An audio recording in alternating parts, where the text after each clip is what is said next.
What's up everyone, back for another beer review, and today is the continuation of Mixed Six-Pack Theme Month here on the channel, and the beer I'm reviewing today comes from Tröegs Independent Brewing, and they're out of Hershey, Pennsylvania, and this is their Troegenator. So on the label they're calling this a Double Bock beer, which is a German-style Doppelbock, comes in at 8.2% alcohol by volume, 25 IBUs, and at the time of review, this beer is still technically fresh, and that's because there is a freshest by, not best by, but freshest by date that is 8/17/19. So at the time of review, we are 11 days before that date. So we're coming in just short.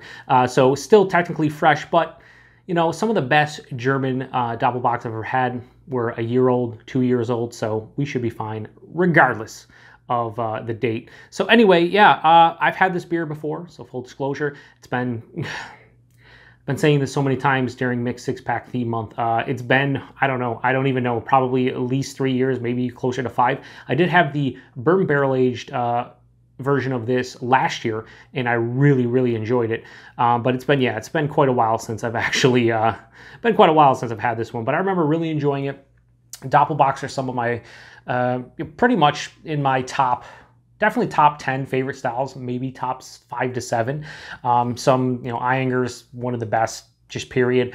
But as far as like an American brew Doppelbock, I remember this being really delicious. So yeah, I'm pretty excited to revisit this one. It's been out of the fridge for about 45 minutes, so probably in the 55-degree range at this point. So appropriate, I would say. Anyway, let's give this a pour into the Tröegs Mad Elf glass, hashtag proper glassware, but not really. It's a Tröegs glass, just not the right one. What are you gonna do? Poured a, not super aggressive, but a little bit. Throw this over here. So, yeah, that pours out a really deep, like, whew, that's like a deep mahogany color. It's probably going to be darker on camera, probably going to come off like a chestnut brown color or something. But definitely a deep mahogany, slight ruby red tinges. Had about a finger of a straight up tan colored head that is dissipated to about a half finger. Relatively creamy looking, some bigger bubbles, mixing in with some smaller ones. But yeah, looks like a Doppelbock to me. Let's get a nose. Yeah, so that's why I love Doppelbocks. It's just great. Great nose. Caramel, toffee, molasses. There's like dried dark fruits in this one. Yeah, like plum. There's like plum and raisin. Shout out to Matt over at Massive Beer Reviews. This gives me like Raisinets / Sugar Daddy vibes. Little bit of the alcohol I can perceive on the nose in the aroma, just a little bit. Definitely lets me know it's a bigger beer. Yeah, it just smells like, it smells like a melted down like candy bar. It smells like Sugar Daddies, right? But not as sweet as you would anticipate that being. Like if you just took a bunch of Sugar Daddies and melted down in liquid form, it'd be pretty freaking sweet. This one's sweet, but not to that level. It just has like reminiscent of, you know, that candy. Oh man, it just smells really good. A little bit of like a really deep like cokers. I was gonna say cocoa and then I would say bakers, and I just ended up with cokers, but not cokers. Like a baker's chocolate, like a, you know, unrefined baker's chocolate. So it has like a chocolate smell to it, but without that sweetness. Or like a cocoa powder. Slight nuttiness too. Not like, I wouldn't say there's like a peanuts or, you know, some kind of almonds in here or anything. It would, you know, it just smells a little bit nutty. It smells pretty good. It smells pretty similar to what I remember it smelling like. You know, a sweeter beer with, you know, big malty characteristics, which this style is all about. So I want to get into it. Cheers, everybody.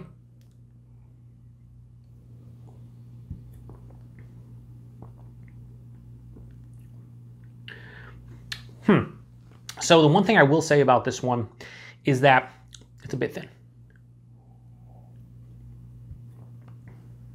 Shout out to Paul over at PaTroll, who's even like the Einger Doppelbock and, you know, Celebrator behind me, and a lot of beers like that.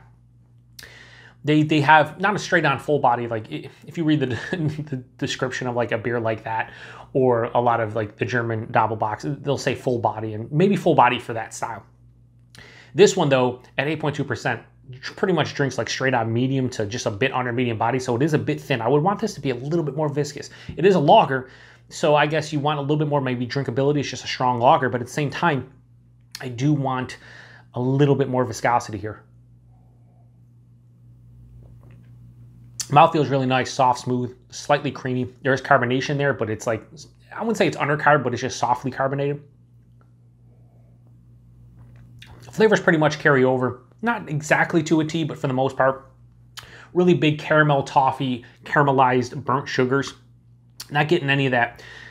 Actually, let me take that. Get a little bit of that cocoa powder. The fruits in this one aren't as distinct as they were in the aroma. Like I got like the dried fruits, like a plum, a raisin, things like that. A little bit in the taste, way more prominent in the nose.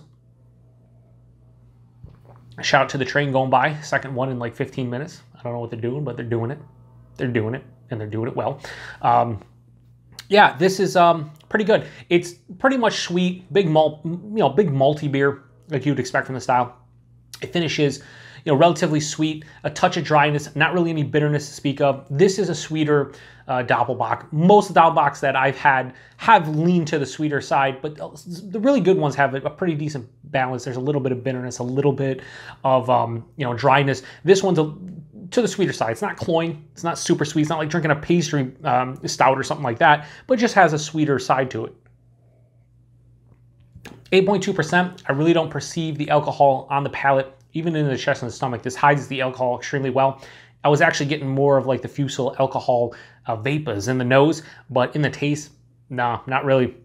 I couldn't tell you, based on actually the body, I couldn't tell you that this is probably over like 6.5%. Actually drinks a lot lighter than it is. It's a really tasty beer. I'm digging it. Here's the thing, I remember it being better to my palate, and again, that's just, I haven't had it in at least 3 years, probably closer to 5. And the way I look at it is that I've had so many beers like that where like I'll revisit them and either I'll really like them, probably more than I did in the past, or I don't like them as much. This one is, I like it quite a bit. I think this is a really tasty American brewed German-style Doppelbock, but there are things that are missing for me. It doesn't, I won't say it's soulless or it doesn't have a soul, but there are things from a German Doppelbock perspective that I expect, and like more prominent dark fruit in here is what I usually get out of German Doppelbocks.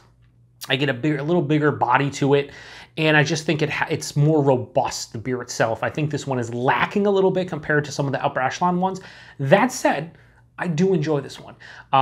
It is good, and again, getting in a mixed sixer for $1.83 a bottle for an 8.2% German-style Doppelbock, can't really argue with the value. So rating for Troegenator from Tröegs, I'm gonna go low 4 out of 5. I'm gonna go 3.95 out of 5. Close to a 4, not quite approaching a 4. The bourbon barrel aged version that I had last year was definitely better than this. I like that quite a bit. I think I gave it a 4.25 on Untappd, so definitely like it quite a bit more than this one. But if you want to get into German-style Doppelbocks and you don't want to pay the import prices, search this one out in a mixed 6-pack. I don't know what this runs. I think these come in 4-packs and they're probably at least $10, probably in the $12, $13, $14 range. It's an 8.2% beer, so you're going to pay a little bit more than you would for a regular like 5% beer.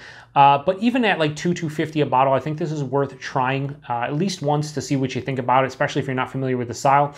If you do like the style, you've never had this one, I mean, I'd say give it a go. There aren't a lot of American breweries that package their own Doppelbocks. Like you can get them on tap at your local, probably local brewery, or in your town. Some of them will have them on tap and whatnot. But to get packaged American Doppelbocks, I'm going to say they're rare, but it's very uncommon. Let's just say that. So Troegenator, I'm going to go, like I said, 3.95 out of 5. Like I said, value and availability, value on this one, under $2. I had great value. If you can get this under $2.50 a bottle, great value as well. Even $3 is probably solid value. Availability wherever Tröegs gets distribution. Tröegs isn't huge, but they're pretty much throughout the Northeast and Mid-Atlantic as far as I know.